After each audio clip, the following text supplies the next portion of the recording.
आप भी बोलिए सही। नमस्कार। नमस्कार। आज हमारे साथ भारत के ही नहीं बल्कि अंतर्राष्ट्रीय ख्याति के चित्रकार डॉक्टर लाल रत्नाकर हमारे साथ हैं। डॉक्टर लाल रत्नाकर ने सामान्य रूप से तमाम चित्रों का चित्रांकन किया है, तमाम घटनाओं का, तमाम परिवेशों का। उसके विविध आयाम हैं, लेकिन जो मेरी नज़र में एक ख़ास बात देखने में आई है वो ये है कि उन्होंने आधी आबादी को बहुत करीब से देखने की कोशिश की है और आधी आबादी को उन्होंने लाइमलाइट में लाने की कोशिश की है। शायद उसका ये कारण यह होगा कि उनके दिमाग में कहीं न कहीं ये बात होगी कि स्त्री पक्ष को आज तक जीवन के हर क्षेत्र में मजबूती क्या बल्कि उनको हर क्षेत्र में डिमोरलाइज किया गया, दबाया गया है, उन्हें शोषण उनका किया गया है। और इससे परे हटकर, इसके कॉन्ट्रेरी, इसके विरुद्ध उन्होंने जो है एक चैलेंज के रूप में स्त्री पक्ष को उभारने की कोशिश की है। ये इनकी एक खासियत है जो मेरी नज़र में। और भी इनके विविध आयाम हैं। ग्रामीण जो परिवेश है उस पर इनका बहुत बड़ा काम है, बहुत बड़ा अध्ययन है और उसको इन्होंने चित्रों के जरिए उकेरा है। और जो ग्रामीण कलाएं हैं, जो लोक कलाएं हैं, उनके जो विविध स्वरूप हैं और उनका जो इतिहास है, उनका जो पुरातत्व से जो संबंध है, उसको भी उकेरने की कोशिश की है। ये बहुत सौभाग्य की बात है कि ऐसे वरिष्ठ रचनाकार, चित्रकार के साथ हम आज रूबरू हैं और आपसे उनकी मुलाकात करा रहे हैं। ये बड़ा खुशफहम मौका है। हम इनसे कुछ सवाल जो कि आपकी भी जिज्ञासा होगी, मैं पूछना चाहूँगा, इनसे जानना चाहूँगा। सबसे पहले तो डॉक्टर लाल रत्नाकर, आपका बहुत बहुत स्वागत है। हम धन्यवाद, बहुत बहुत धन्यवाद। श्रोताओं की तरफ से, दर्शकों की तरफ से भी आपका अभिवादन, अभिनंदन करते हैं। हम ये जानना चाहते हैं कि आपने चित्रकला की दुनिया में एक बड़ा काम किया है और लगातार काम कर रहे हैं।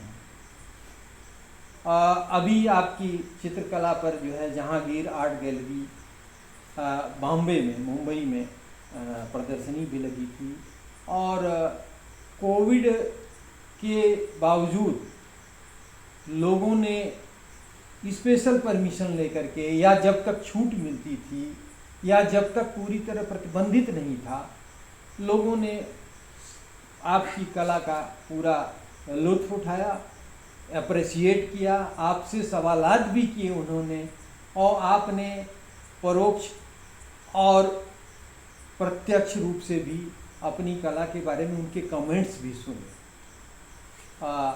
वे कमेंट्स निश्चित रूप से आपकी कला के जो पॉजिटिव पक्ष हैं, जो सकारात्मक पक्ष है, उसके बारे में जो कमेंट्स हैं वो हौसला अफजाई करते हैं। मैं जानना चाहूँगा कि आप ये चित्रकला की तरफ, पूर्वांचल का एक व्यक्ति जो ग्रामीण क्षेत्र से संबंधित है, जिसका संबंध हल से, खेती से, बैल से, पशुओं से, चारा से, अनाज से, फसल से, पगडंडी से है, वो एक कला की जो डेलिकेट विधा है उस पे कैसे उसका ध्यान गया और कैसे उसने जो है उसको उकेरने का सोचा होगा।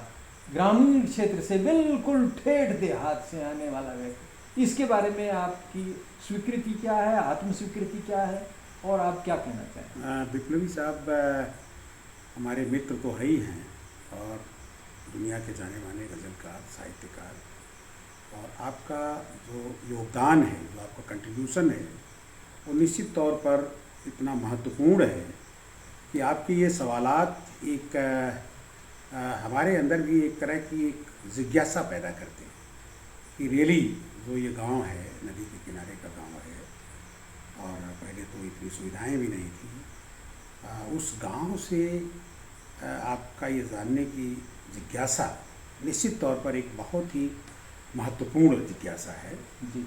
मैं आपको बताना चाहूँगा कि मेरे फादर एक किसान तो थे ही थे, और उनकी पढ़ाई लिखाई मेडिकल क्षेत्र में थी, और वो जो है जी। हाँ, तो उसको जो है वो एक चिकित्सक भी थे, होम्योपैथी के चिकित्सक भी थे जी। और क्या हुआ कि वो उनकी आर्ट बड़ी अच्छी थी। वो कुछ लिखते थे या कुछ बना देते थे, तो इस तरह का होता था कि वो पूरा एक ऐसा लगता था कि जैसे यूनिक सा हो। पिताजी।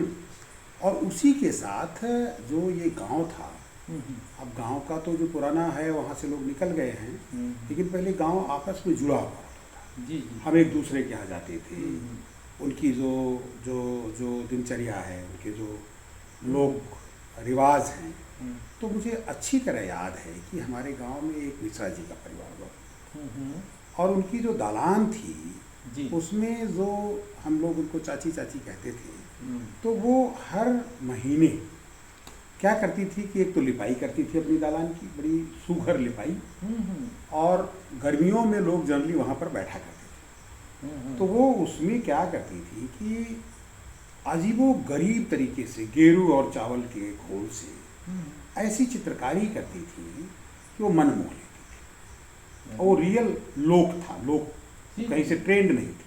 जी। और उन्होंने प्रतीकों का त्रिभुज, और उसके ऊपर और रंग भी नेचुरल, और गेरू और चावल, तो इससे इस तरह की चित्रकारी करती थी कि लगता था, हम लोग खड़े होकर देखते थे कि वो बांस को फाड़ करके उसका मुंह कूच करके उसमें 2 लाइन बना करके कैसे उससे वो डेकोरेट करती चली जाती थी, डबल लाइन एक साथ खींचती थी।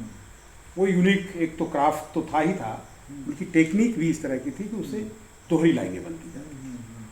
और इसी तरह का काम जो उस समय ज़रा समाज में कथा और इस तरह की चीज़ें ज़्यादा हुआ करती थी, तो जो गांव की नावनें होती थी वो बहुत अच्छा अल्पना बनाती थी, और हाथ की उंगलियों से वो चावल के आटे को या इस तरह के आटे को गिराती थी कि वो अद्भुत एक दृश्य पैदा हो जाता था। ऐसा फट से हो गया कि वो इतना आकर्षक कि वो ऐसा लगने लगता था कि जैसे कितना पवित्र है, उसकी जो बनावट थी उसी में पवित्रता नजर आती थी।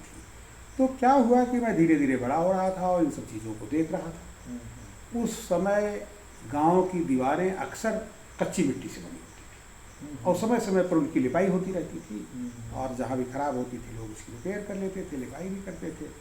बहुत कम लोग चूने का इस्तेमाल करते थे, पिवड़ी मिट्टी आती थी उसको खोद के लाते थे, और उससे मोस्टली मजदूर नहीं लगाया जाता, औरतें ही अपना लीप डालती थी, बाहर अंदर की दीवारें लीप दिया, और पता चला कि उस पर वो चित्रकारी भी कई कई जगह कर देती।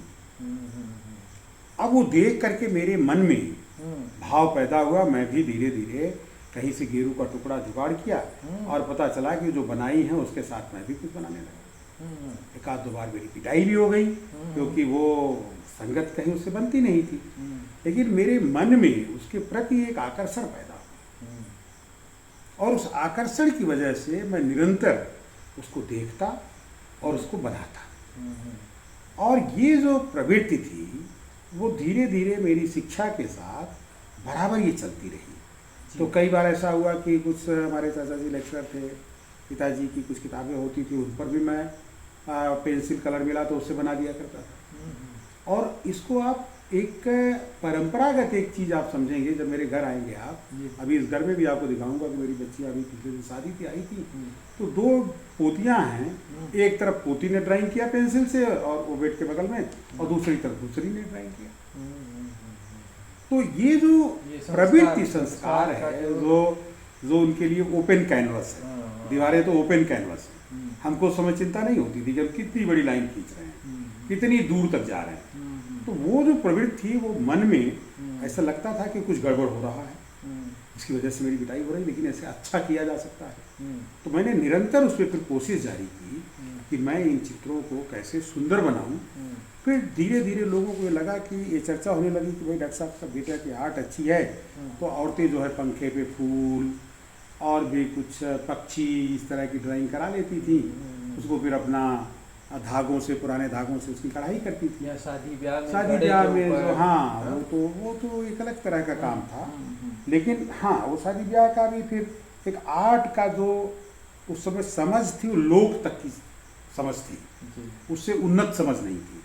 लेकिन जब मेरे गार्जियंस को पता चला कि मेरी इसमें रुचि है, जी, तो उन्होंने तलाश किया हम्म, कि मैं कैसे इसमें हायर एजुकेशन प्राप्त करूँ। हम्म, तो इंटरमीडिएट तक तो मैं ऐसे वैसे ही पढ़ता रहा। हाई स्कूल हमने साइंस से किया और बहुत अच्छा नहीं रहा, तो फिर इंटर में साइंस पढ़ रहा था, लेकिन बाद में हुआ कि आर्ट्स ही पढ़ाया जाए।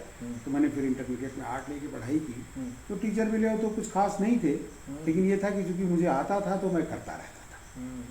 फिर साहब क्या हुआ कि एक बात आई कि शिक्षा को आगे बढ़ाया जाए, और इसमें फिर मेरा एडमिशन BHU में करने के लिए कहा गया। BHU में मुझे ले जाया गया, और वहाँ डॉक्टर मैरत सिंह एक हमारे परिवार से लोगों के परिचित थे, तो उनको जो है उनके पास, वो मास्टर रामनिरंजन सिंह के पढ़ाए हुए स्टूडेंट थे, उनके पास भेजा गया। मैं उनके साथ हॉस्टल में गया और वहाँ से टेस्ट दिया, तो मेरा एडमिशन भी हो गया। लेकिन उसी बीच किसी ने कहा कि ये तो 5 साल का कोर्स है, 2 साल में गोरखपुर से BA हो जाता है आर्ट। फिर मुझे गोरखपुर भेज दिया गया। वहाँ भी एक रिलेटिव थे, प्रोफेसर राजा राम यादव जी, उनके यहाँ मैं गया। उनको जब बताया कि ऐसे ऐसे मुझे आर्ट पढ़नी है, तो कह रहे ये भी कोई सब्जेक्ट होता है, क्या पढ़ना है आर्ट वार्ट की आज क्या। वो केमिस्ट्री के आदमी थे, तो उन्हें लगा कि ये भी कोई सब्जेक्ट होता है, इसको क्यों पढ़ना। खैर, मेरी जितनी मदद करनी थी, मेरा एडमिशन हो गया गोरखपुर में। तो मैं गलती ये किया कि मैं 2 साल BA करने के चक्कर में अपना BHU छोड़ दिया, फाइन आर्ट्स छोड़ दिया। खैर, मेरा BA हो गया।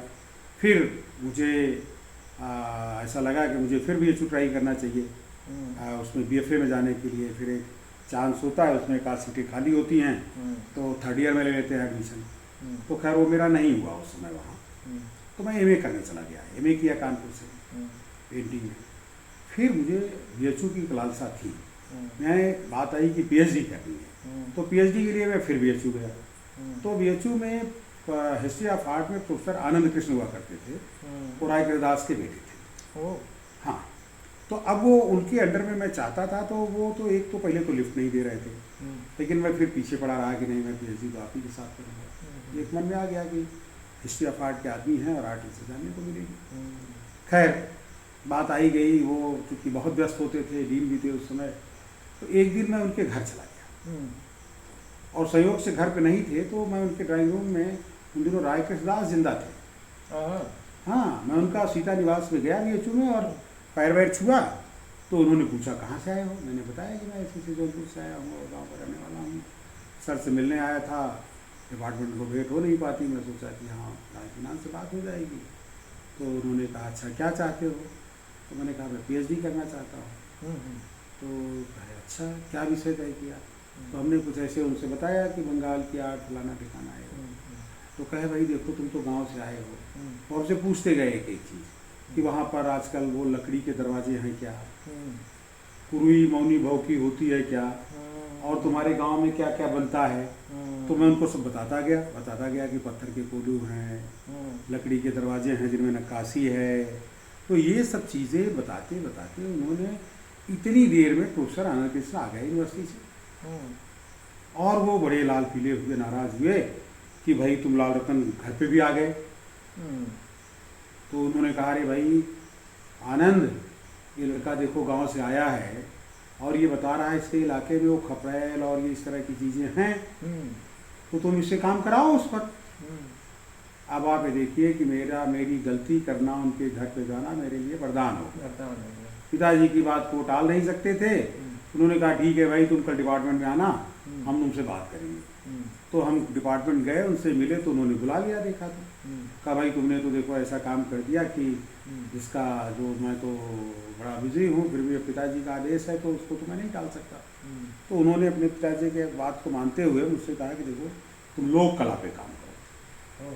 अब उस समय हमको लोक कला का थोड़ा बहुत आइडिया तो था, बहुत आइडिया नहीं था, क्योंकि पाठ्यक्रम में उतने विस्तार से वो बात नहीं बताई गई। लेकिन जब उनसे बात हुई और उन्होंने कहा कि भारत कला भवन चले जाओ, देखो वहाँ कुछ लाइब्रेरी में इस तरह का काम होगा, देखो उसको। तो जब मैं वहाँ गया तो कोई बहुत काम नहीं था लोक कला पे। मिथिला की कला पर एक किताब थी छोटी सी, उसको देखा तो मुझे आइडिया हुआ, कह रहे इस तरह का तो मेरे यहाँ बहुत बिखरा पड़ा है, इस पर काम हो सकता है। मैंने बताया सर कि इस तरह की चीज़ें तो मेरे यहाँ है। तो कहा उनका तुमका सब लिस्टिंग करके आओ और फिर आओ, फिर तुम्हारी सिनॉप्सिस वगैरह बना के मैं डालता हूँ। खैर उन्होंने इस बात को मानी और मेरा फिर BHU आना जाना शुरू हो गया। और मेरा फिर लोक में जो भी चीज़ें उस समय उपलब्ध थी उनको हमने उनकी सूची बनाई। तो उन्होंने कहा कि ये सब चीज़ें काम की हैं और इनका मैक्सिमम तुम फोटोग्राफी करो और नोट करते चलो ये कहाँ कैसे कैसे हैं। फिर इसको हम लोग करते हैं, अलग अलग पत्थर के काम को अलग, लकड़ी के काम को अलग, भित्ति चित्र को अलग, कपड़े में जो काम हुआ अलग, जो सरपत और नरकट और इस तरह की चीज़ें हुई अलग। तो चारपाई में भी आश्चर्य करेंगे आपकी, चारपाई में भी डिज़ाइन बनाई जाती थी बुनने में। तो वो सब चीज़ें। और फिर एक जो सबसे महत्वपूर्ण चीज़ उस समय मिली वो थी, एक घोड़िया कही जाती थी, घोड़िया। और घोड़िया का जो असली रूप था कहीं था नहीं, घोड़िया का मतलब घोड़े का आकार। तो ये जो पूरा संदर्भ था, ये मुझे कहीं न कहीं मैं उसको तलाशते मिर्ज़ापुर में पाया, घोड़िया। और ये साहब, ये हमारा एक मतलब जो हमारे काम का जो सबसे बड़ा फंडा था वो तैयार हो गया, बेस तैयार हो गया। और मैं यहाँ से करते करते जब उनके संपर्क में आया तब मुझे लगा कि लोक की जो आइडेंटिटी है, जो ये चितेरे हैं, जो ये दीवारों पे चित्र बनाते हैं, जो ये अल्पना बनाते हैं, या जो पैर की रंगाई करते हैं, जो गुदना करते हैं, ये लोग कैसे होंगे, उनके चित्र बनाए जाएं। तो वहीं से मुझको ये जो मैक्सिमम आर्ट करने वाले लोग थे वो मूलतः महिलाएं थी, तो किसी भी समाज की महिलाएं। तो और फिर लोक चित्रकारों के मैं फिर चित्र शुरू किया। वो जो लोक चित्रकला की रचना करते थे, अब मैं लोक से तो थोड़ा एडवांस पढ़ाई लिखाई हुई थी, तो फिर मैंने इंडियन स्टाइल में उनको सबको समाहित किया। और ये मेरे चित्र की एक तरह से शुरुआत हुई। और वहीं से फिर एक एक जो आप चित्र देखते हैं, जो लोग उस पर आकर्षित होते हैं कि पनिहारने, चुरियारने, महावर लगाते हुए, जांच चलाते हुए, उखली कूट